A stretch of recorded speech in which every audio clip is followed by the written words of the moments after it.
don't like them putting chemicals in the water that turn the friggin' frogs gay. Do you understand that? Turn the friggin' frogs gay. Serious crap. Gay. Frogs, friggin' frogs.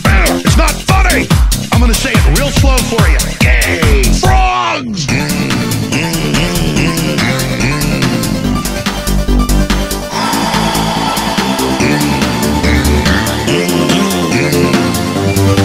Won't you fight for your life? Gay. Frogs, friggin' frogs. I don't like the frogs. Gay. Friggin' frogs. This is the guy that terrifies the mainstream media, who are not only on life support at this time, but vehemently distrusted by the large majority of the population. The mainstream media has been agitating for his removal for months, if not years, and they are not even going to try to hide their bias anymore, as Silicon Valley has chosen not to hide their bias anymore. Funny thing is, however, that Silicon Valley and all of the companies now conspiring to silence the conspiracy theorist, that is Alex Jones, were all built by federal subsidies, tax waivers, and outright funding. These companies are anything but private. But there is a very simple solution to this current problem of the left continually trying to censor the right and their voices on what is basically the marketplace of ideas in the 21st century, that being the internet and the monopolization of it by these big tech companies.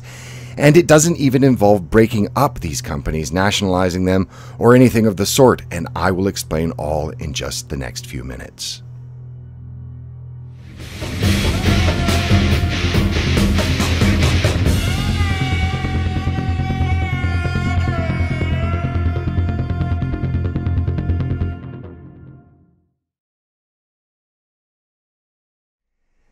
The InfoWars official app is more popular than the New York Times, ABC, BBC, The Wall Street Journal, NPR, CNBC, CBS, USA Today, Reuters, Bloomberg, MSNBC, The Huffington Post, The Washington Post, and a lot more in the app ranking stores.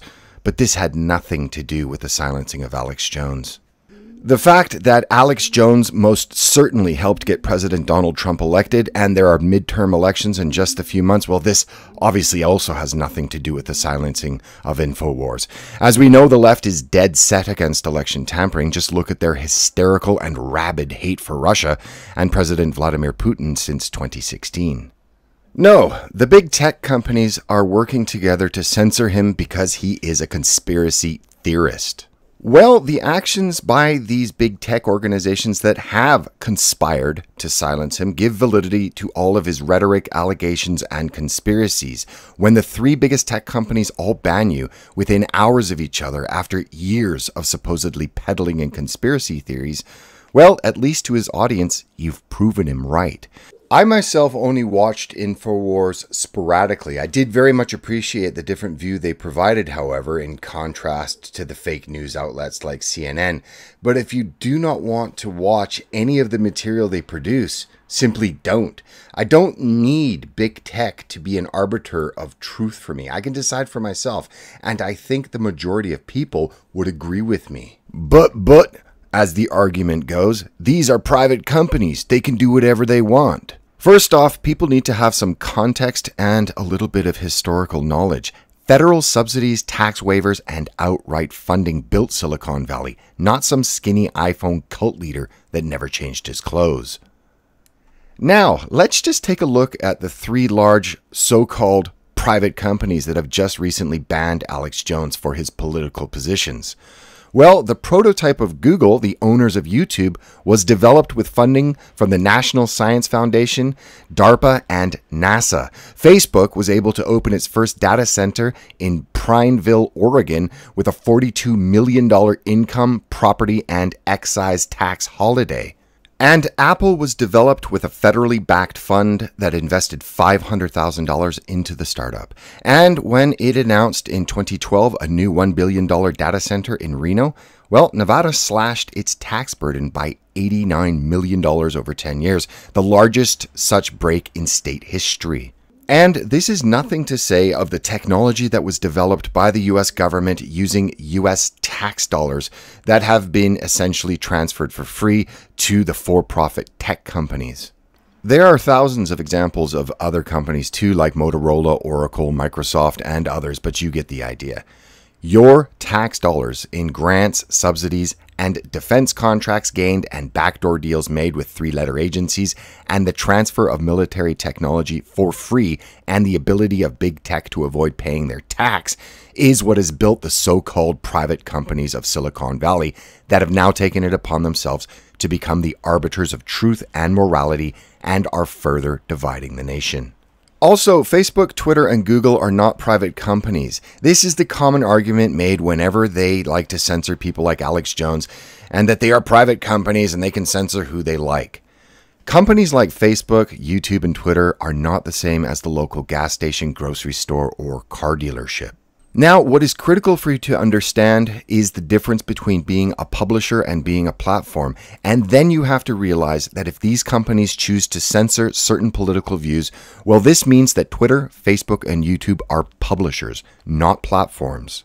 And if they are publishers and not platforms, then they should have their liability waiver on illegal user-posted content revoked by the government that provides it, and that government being the US government. The limited editorial allowance given for a company to be considered a platform instead of a publisher was intended for sites to be able to remove illegal content like some forms of porn. It is by no means there so that big companies can be able to take political positions on user content they don't like and censor them. You either have the First Amendment protection of speech as a speaker publisher with an editorial process, or you are a platform that isn't responsible for the speech on it.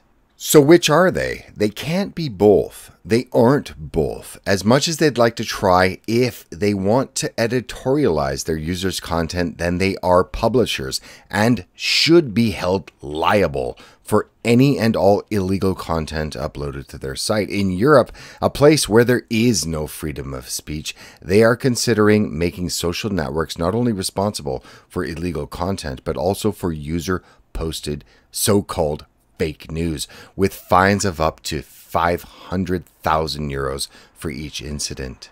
But getting back to the censorship with regards to Alex Jones, what it's all about is shutting out conservative voices in the lead up to the upcoming midterm elections.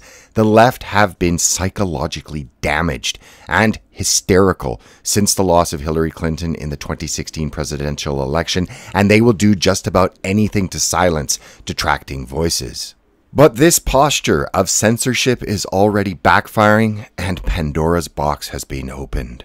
This problem is actually very easy to solve. These social media companies are providing a public forum.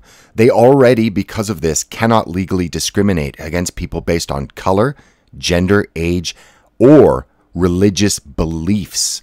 I think it's time to extend anti-discrimination laws to political beliefs. There, solved. They can continue to be platforms, and people will have their right to freedom of speech on these monopoly platforms.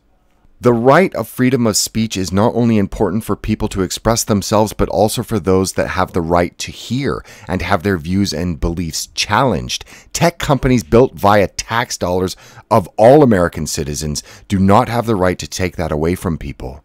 In all actuality, we should be thanking Facebook, YouTube, and Apple. This blatant attack and censorship of Alex Jones, who has a considerable and loyal following, could finally create the backlash needed among all of those that value freedom of speech, whatever that speech may be, to push us closer to the enacting of new laws that will finally stop the left via their control of large tech companies from censoring the right. Moreover, the Overton window is changing, and I'm not saying that I or anyone should believe in alien cults with mind control weapons that used holograms to destroy the World Trade Center. But people like Alex Jones should have the ability to say this or whatever he wants, and I think the majority of people agree with me on this. People are becoming sick of political censorship. Either we have freedom of speech or we don't. Moreover, I think these companies are going to begin to realize that their unwavering support of regressive and emotional rhetoric emanating from the far and rabid left, as well as the constant suppression of conservatives, will have a large impact on their bottom line, as it is now having in Hollywood. They, too, are going to have to make a choice between ideology and money. And if that choice is being made by a for-profit company, money will win. Thanks for watching. If you like this video, please consider subscribing. Also follow Black Pigeon on the usual social media. Till next time.